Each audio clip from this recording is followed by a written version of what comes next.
every single one of our major customers and minor customers all shut their doors overnight. You need the right people in the right place at the right time. And sometimes you have the right people in the right place, but at the wrong time. I've got to keep going forward. I've got to keep looking for revenue streams. I've got to keep looking for growth, keep looking at new ways of doing things. But, what's the culture like at the business? What do we stand for, the values? I've got to tick that box on my personal development programme I don't really want to be here.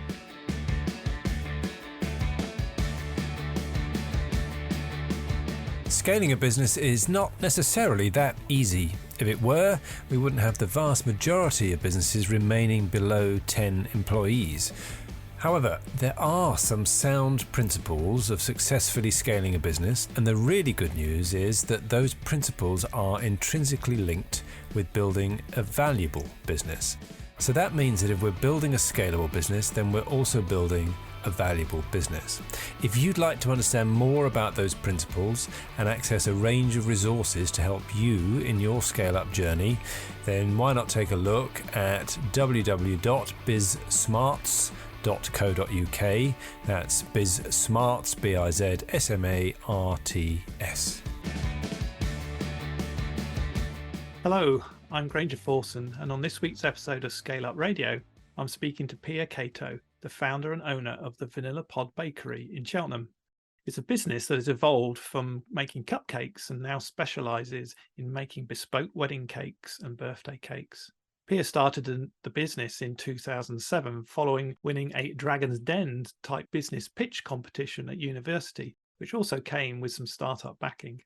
Our conversation covers her journey over the years, how she overcome recessions and pandemic, and the scaling back and restart of her business 3 times. You'll hear about you can't be the centre of the business as it grows, or you just burn out. Finding key people that complement you and can take on the roles as you scale are so important. And learning from other business owners and even books to understand why your business failed and taking action so it does not happen again. It's so refreshing to hear just how passionate Pia is for her business and her customers, even after all the ups and downs, and shows how you can learn from falling into the valleys of death. Don't worry if you're not into the wedding cake industry. There is so much practical advice here for all business owners. Let's go over and hear from Pia. Hi, Pia Cato, and welcome to ScaleUp Radio this week. We'd like to introduce yourself to our audience and what your business is. Yeah, hi Granger. As you say, my name is Pia Cato and I'm from the Vanilla Pod Bakery. It's a specialist cake bakery. We're based in Cheltenham. Ultimately, we specialise in wedding cakes, but since lockdown, we've gone back to doing celebration cakes as well, namely birthday cakes. So I set up back in 2009 and have been running it ever since. And give us an idea in terms of your size, team and business turnover. So we're a small team and we're turning over sort of low 6 figures at the moment. In terms of number of people we've got working for me, I've got a baker / cake decorator, another cake decorator, and a studio manager, plus a cleaner. And then I also outsource my bookkeeping and accounting. And we have a few sugar flour artists that work with us as well. So I outsource work to them. And I'm sure there's someone else we use as well, but I can't think. But sometimes we outsource social media. At the moment, it's in-house and I'm doing it. But it's sort of trying to run it through outsourcing, but also employing people. So 2009 you set up. What was the inspiration to do that? Well, officially it launched in 2009, but my story is not a normal one because I was at university, at the University of Gloucestershire, and I entered a business planning competition back in 2007, which I managed to win. So that sort of led me on this path to cakes. My initial idea was to set up a tea rooms in Cheltenham and serve cupcakes and champagne. And I presented this idea to sort of a board of, at the time, they were older people. I thought they were quite old. Now I'm getting older and they probably weren't as old as I thought they were. But it was very much sort of Dragon's Den style. And I had to pitch a business plan, which I'd spent a year creating and had to do a formal pitch and have a presentation and everything. But yeah, I managed to win it somehow. I'm still really unsure how I won it because it was such a shock. But I did also know if I didn't win it, I'd still be doing what my business plan had set out in motion. So yeah, I won that in 2007 and had this big debate whether to just quit uni and go straight into the business or finish my degree and then go into it. I chose to finish my degree. So I sort of put on hold for a bit. The tutors at uni started paying for me to create cakes and paid for me to create cakes. So I was sort of dabbling in it. But officially, I launched it in 2009 after I'd graduated. Wow, so that's an interesting way of starting by winning a competition. Yeah. Did you have a passion then to build a business from a long time ago, or is it something that just happened at uni? I've always wanted my own business. My family all have their own businesses. My parents, my grandparents. I also used to suffer from ME. So part of the reason of wanting my own business was so I could set my own hours. But I'm sure as many people are aware, when you have your own business, your own hours are not necessarily what you thought they would be in the beginning. But it just allowed me to be able to have naps and to work on my own time frame rather than someone else's. But yeah, I've always wanted my own business. And the cake idea randomly came to me. It was before the cupcake craze probably took off in England. And at the time, cupcakes were becoming quite a big thing in America. But I don't know how I got this idea, but I did. And then sort of 6 months to a year later, suddenly cupcakes were everywhere. So I caught it right at the start. So when I graduated uni, how I got my business out there was I went through Business Link and went on farmers markets, got funding from the Fredericks Foundation. They're not around in Cheltenham. They might still be around parts of the UK, but they were really brilliant to me, as well as my university, because I actually won some funding. I think I won £3,000 for winning the competition. I can't quite remember, but that helped me start on the journey. Well, a fantastic start and an amazing background in terms of your family all in owning their own businesses and sort of in your blood in terms of doing things. So take us through your business model. You talk about making wedding cakes and birthday cakes. So how do you do that? So as I sort of hinted, we started on farmers markets and actually started making cakes from my student house, which was lovely and clean, by the way. But I've grown it so that we specialise in sort of high-end wedding and birthday cakes. And the business model that I currently have is that we work from a premises in Cheltenham and we bake to order. So we get our leads and inquiries from our website and a lot of word of mouth through wedding venues and through people just getting married and telling their friends and family. But I suppose, yeah, it's sort of a bake to order model. I don't want us to be a factory. I don't want us to have stock, so to speak. We will create something special. You can go on our website and click and buy a cake and we will customize it to your specifications, or you can come to us direct and we'll offer a whole couture service where we design the cake with you. You can taste the flavours. We put the flavours that we have on offer into your cake. We can deliver it and set it up. And I really want it to be a whole experience. So it is very different from going to Tesco's and buying a cake. Absolutely, especially for the very special day of a wedding. So you started with cupcakes and you moved into the wedding cakes and the design. So was that something that you were creative at, or did you bring somebody in the business to help you grow and develop that? No, it's been me mostly. Maybe 5 years ago, I started thinking, I can't just keep doing this all by myself. Years and years and years ago, I did have employees. I've never had full-time employees. They've always been part-time. But I think I was just too young and I didn't really know what I was doing. So I wasn't the best manager. And unfortunately, whereas I started in the recession, but the recession didn't sort of hit the cake world until a couple of years later. So I was in a premises at this point, and I remember having to get rid of all my staff on my premises because I was literally about to go under. So I had to move it back into my house. I've done a lot of sort of climbing up the ladder and then falling back down again. And that's happened twice with moving into premises, it not working out, it costing me too much money because of what I thought would happen didn't happen. And then I've had to go back down the ladder. So in terms of growing my team, I have had employees 15 years ago.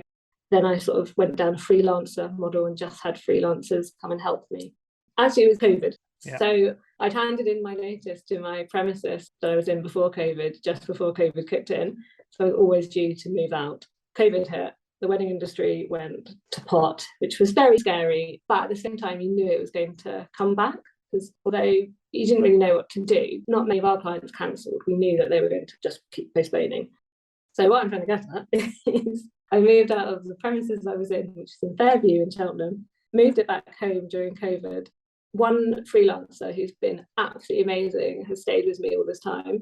She and I sort of worked in our respective houses. And then when I moved back into a new premises in August 2020, I knew that this time I'll keep my one freelancer, but actually I wanted to go and employ people because I wanted to sort of start afresh. And I thought this time when I'm employing people, I want it to be so that they're helping to support me and I'm going to move myself out of the business slowly but surely. I've had so many ups and downs that I was ready to let go of a lot of stuff. Whereas before, I think the reason I couldn't employ people properly was because I just wasn't ready to let go. And I wanted full control over everything. So I was going to explore a little bit more of that in terms of, because I think that would be a really interesting conversation in terms of that. So you twice moved out of premises because your plans didn't deliver what you thought they were going to deliver, you said, in terms of that. You've also intimated here in terms of not being able to let go. So what's your learning then from those first two events in terms of having to scale back and then start again? Definitely the first time I had to move premises, I had never got to a stage where I could let go. I was so involved. I was baking, I was cake decorating, I was trying to manage my health, I was talking to customers, I was doing consultations, I was doing the markets. And slowly but surely, I mean, I did have people helping me, but I never let them help me enough.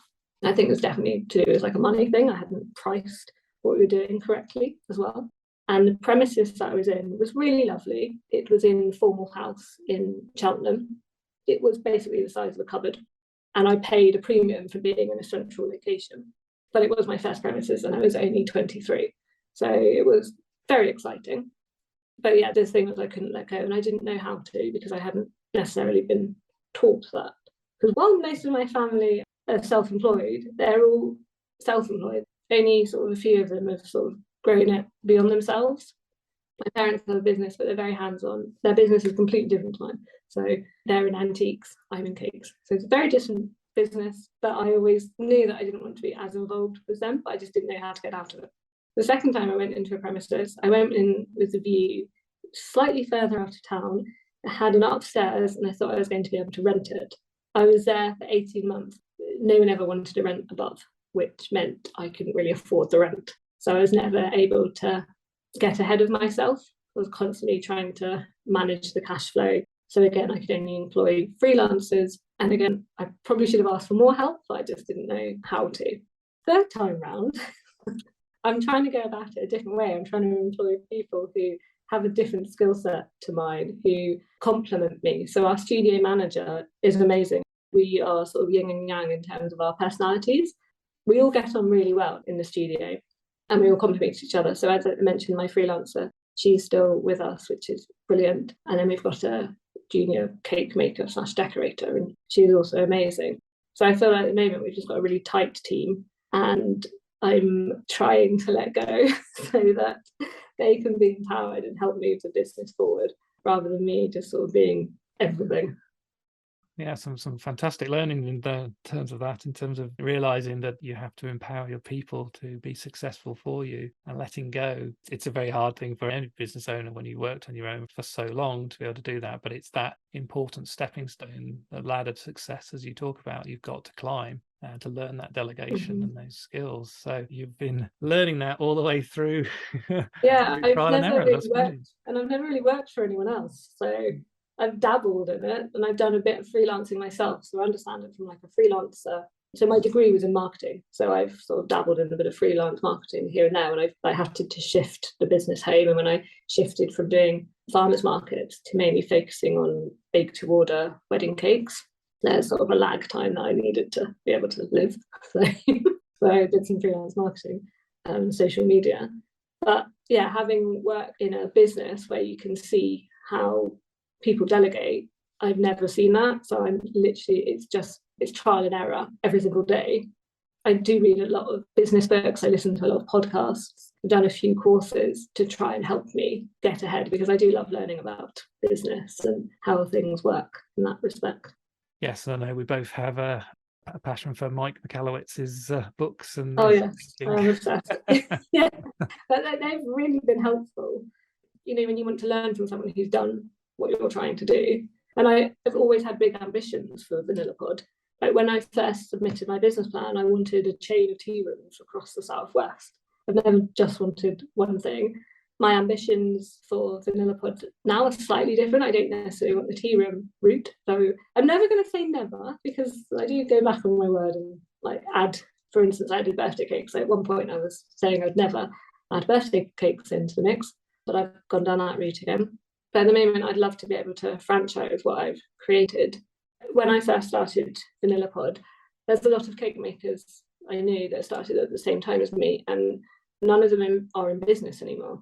And I think that's really sad, because they had a passion for it. They just couldn't make the financials work or the business side of it work. So it then becomes so draining and so time consuming, and you start resenting it. So they've all come out of business. Whereas if we were able to franchise the model, I know it can make money, and I know it can be sustainable. You could help other people who just want to make cakes for a living, but want it a bit more packaged, so they've got support. That's an interesting idea. Yeah. What makes you different? What do you sort of strive to be best at? You know what? I always hate this question, because I don't think I've ever figured out what makes us truly different. One thing is, I'm very determined as a person, so I won't ever give up.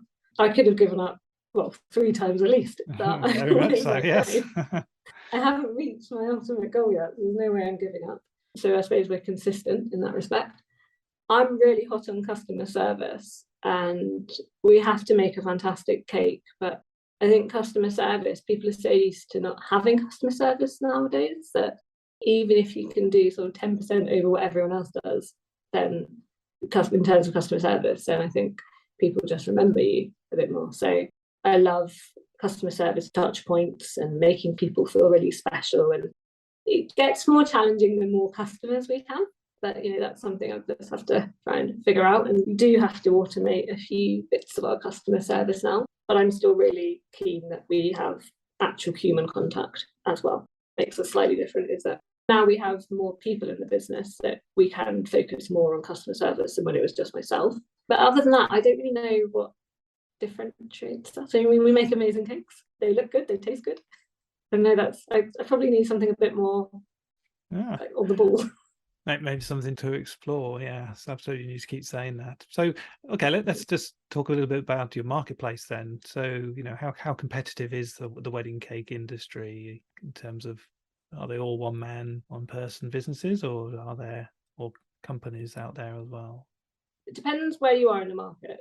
So when I first started out all those years ago, and I wasn't charging what I should be charging, so basically a lot of cake makers are in that situation where they're making cakes from home because they're really good at it, and people have said you should start selling these.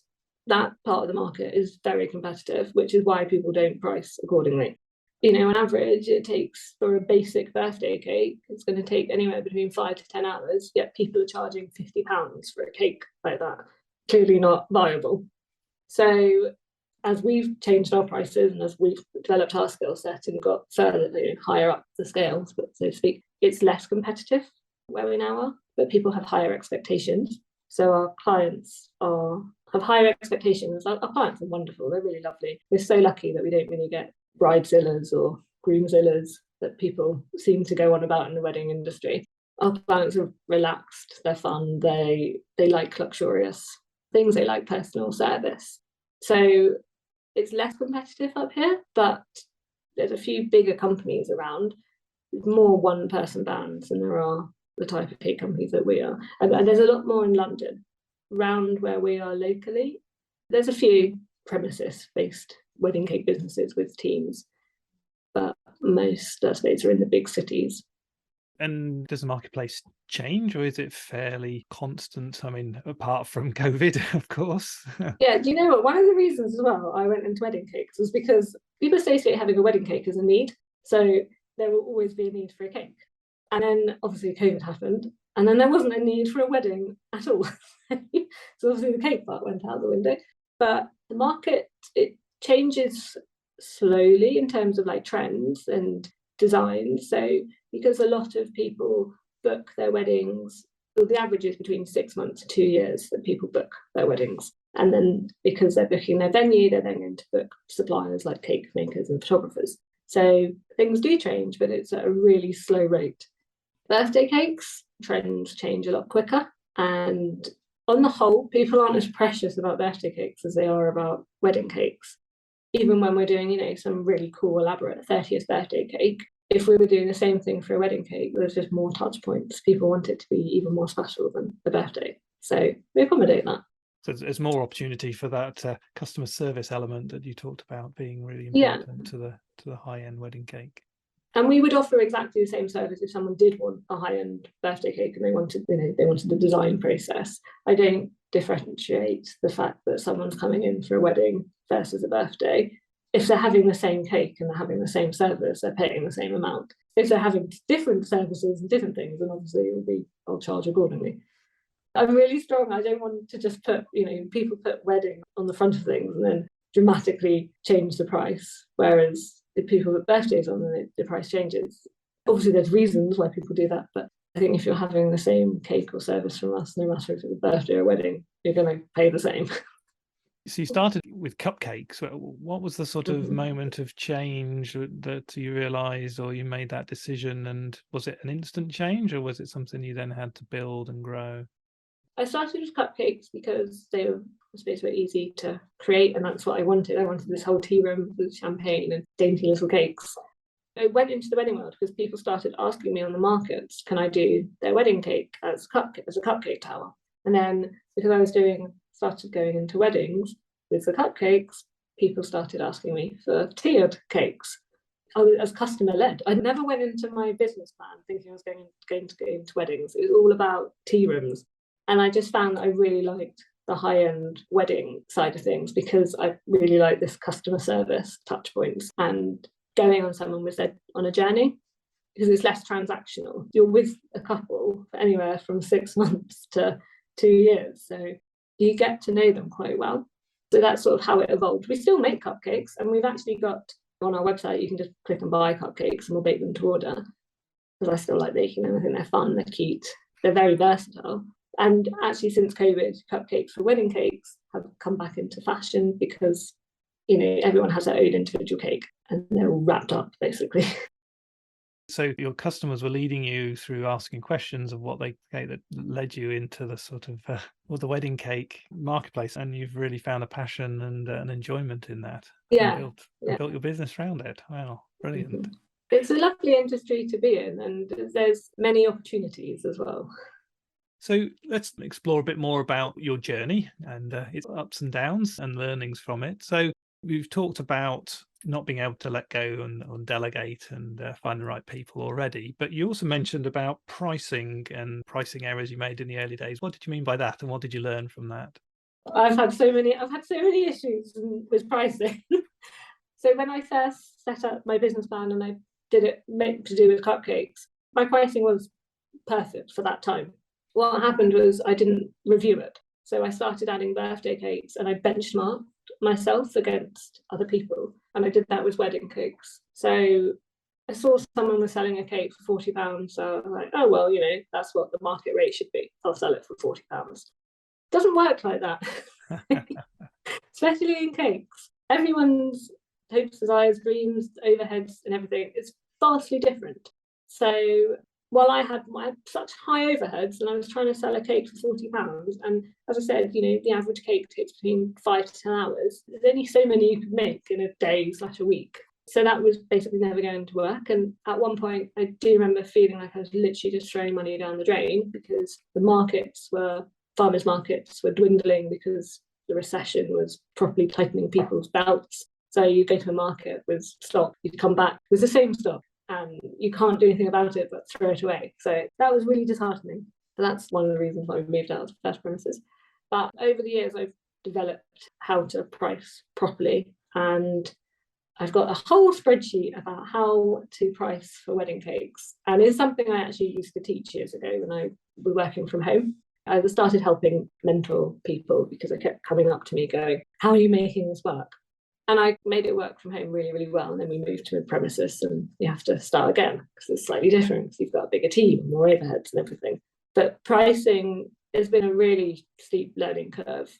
I just like making cakes. So you'd have to fight with making, you just want to make cakes for someone, make them happy, but you actually got to charge them. So yeah, over the past few months, everything has gone up. All of our raw ingredients have doubled in price. So we've had to look at our pricing strategy again. And it does mean that we are definitely at the higher end of the cake making community. But I also don't work from home and I've got a team and we have to all live. So there are some times in your journey that you must have felt overwhelmed by it all. How have you coped with that? How have you come out the other end and carried on and grown? Yeah, there's absolutely tons and tons of times where I feel overwhelmed. And I think partly it's quite difficult. I've been doing it by myself. I met my boyfriend 5 years ago and he has been like a rock because before that I was always phoning my mum, so crying down the phone to her. I'd always pick myself up. As I say, I'm very determined. I'm never going to give up. When I got with my partner and I realised I had someone to lean on a bit, things just got a bit easier. That's really helped. And then as I've grown my team, the current team I have, I feel that they're not leaning on them, but their input is really valuable. So it's not just me, because it's hard when it is just you. Yes. You can't bounce ideas around. You just have to go with what you think's right. And you think something's right and then you end up at a dead end or you fall back down the ladder. And I've had some amazing experience over the years, but there's also been, as I say, lots of ups and downs. And I don't know if I'd change anything. So I don't know if I'd be the person I am now. I probably could have done things easier, but I didn't know how to do it at the time. We learn from failure as much as we learn from success in terms of doing that. So I'm interested also then in, you talked about you had to let your first team go in terms of the recession hit, etc., in terms of doing stuff. But you also talked about that finding the right people now has really helped you grow and also, manage the business, in terms of doing stuff. So you talk about people that complement you rather than that in terms so you can pass on. How have you gone about finding those people that are the right fit for you now as a business? 2020, I outsourced my HR, and I think that's really helped me, because before I was always trying to hire people completely by myself. Literally, if someone turned up and said they wanted a job, I'd be like, yeah, okay, come in, have a look. So what you can do. That's probably not the best way. So hiring an HR person to help, on a retainer basis to help me, has been amazing, because they've just definitely got my back and they make me question why I need this type of person. And so definitely having them has helped. But now with my studio manager, she loves HR, so she's also helping with that and helping us grow the people in our team so that they can. I'm really strong about having a good work-life balance. And I want people to be fulfilled, not only in their working life, but their personal life as well. I'm really good at showing people what I want, but then actually when it comes to doing it, I'm not that great. So that's what Jo, the studio manager, she's really good at. She's going to definitely help people stick to their path as I sort of swoop in and go, this is what we should be doing, and then swoop out. But finding people is hard. I always like to take a chance on people as well, and that's probably why I would just sort of hire anyone, because I always think there has to be something somewhere in someone that will excel in whatever they're doing. So you must have sort of changed the culture between previous iterations of the Vanilla Pod and where you are today in terms of doing that for people to be successful in your team. What do you think you've influenced or changed? I suppose letting people into knowing what I want to do as a business a bit more, rather than being the master.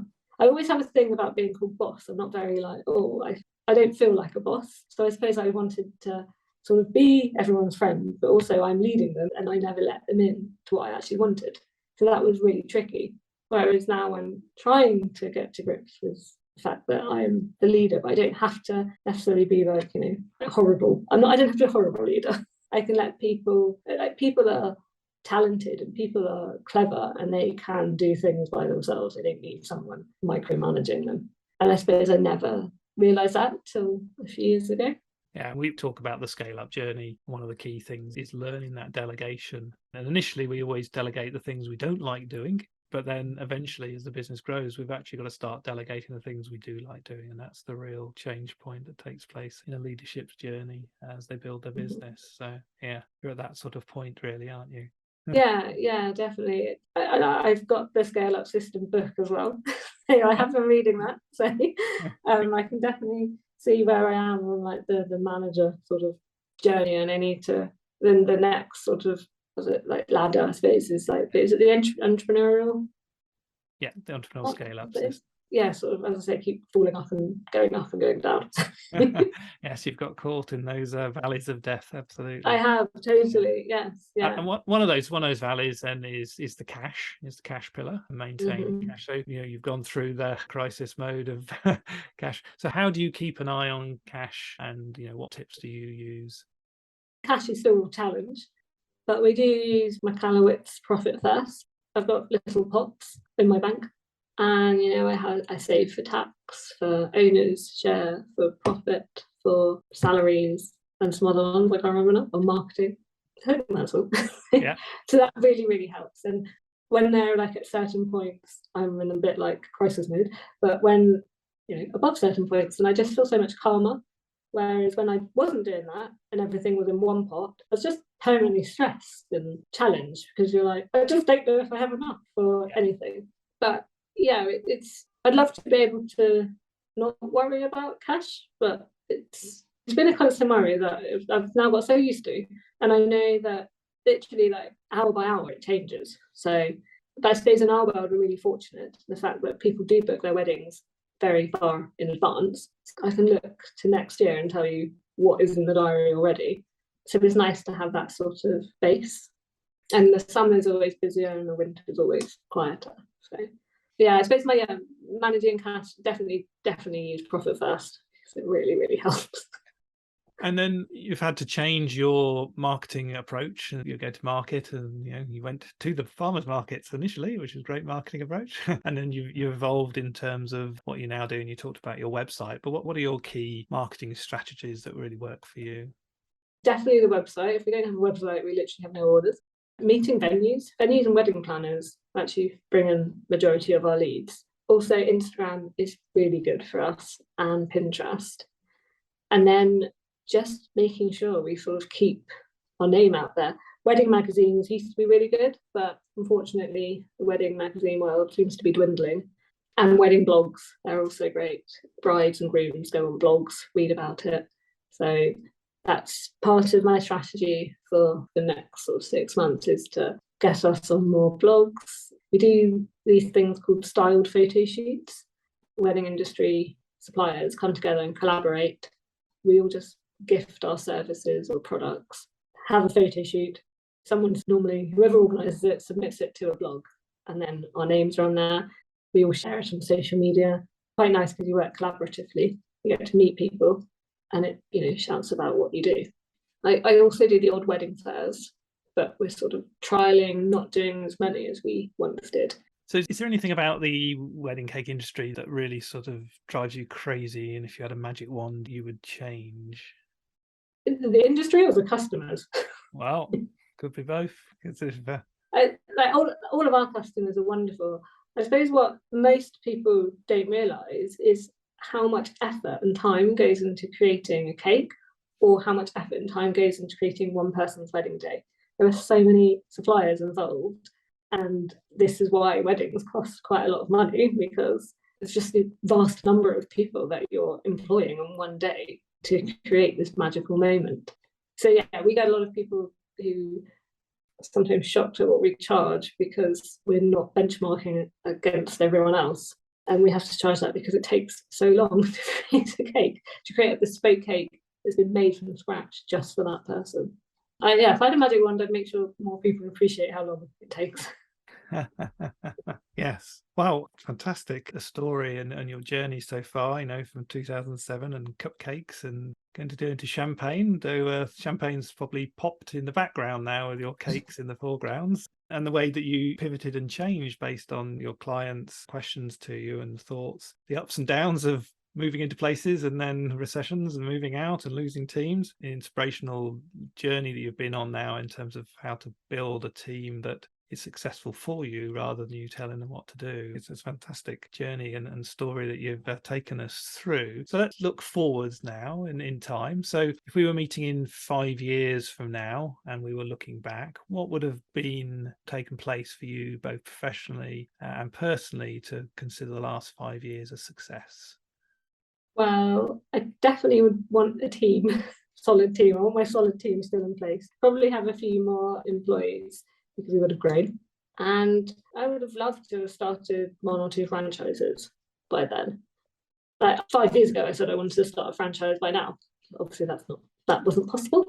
So yeah, in 5 years' time, definitely having 1 or 2 franchisees would be amazing.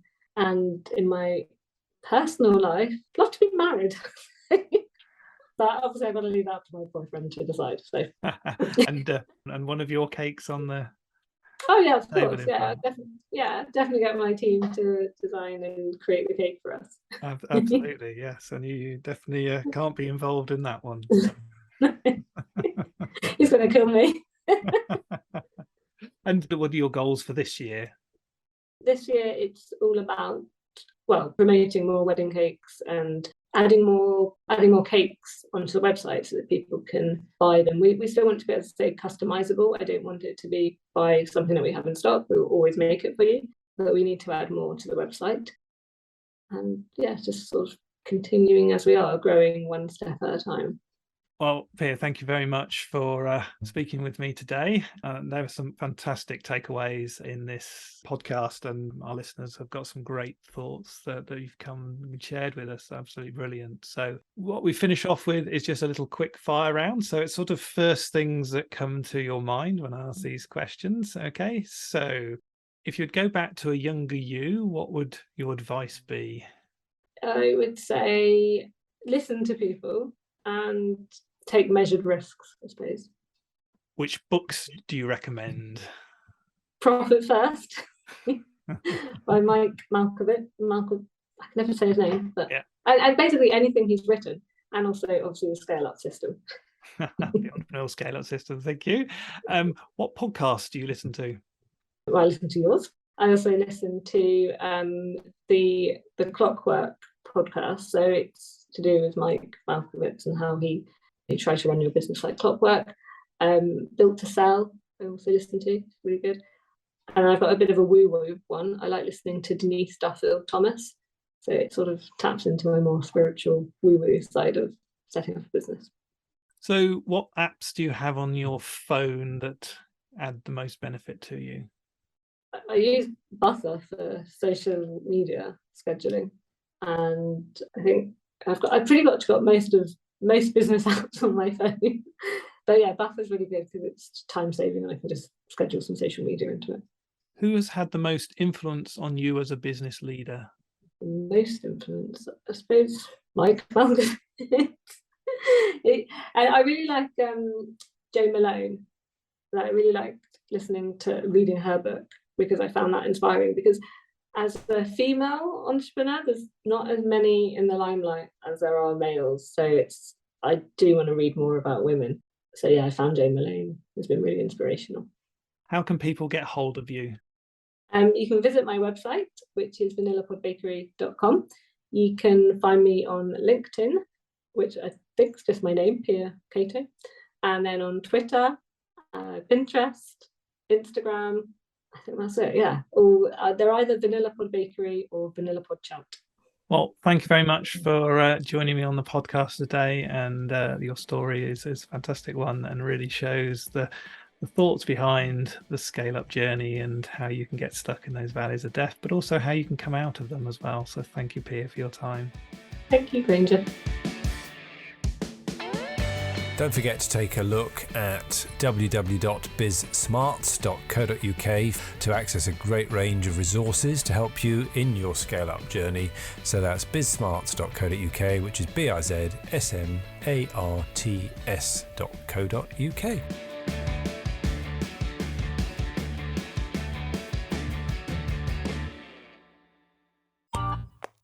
This has been a Monkey Pants Productions podcast.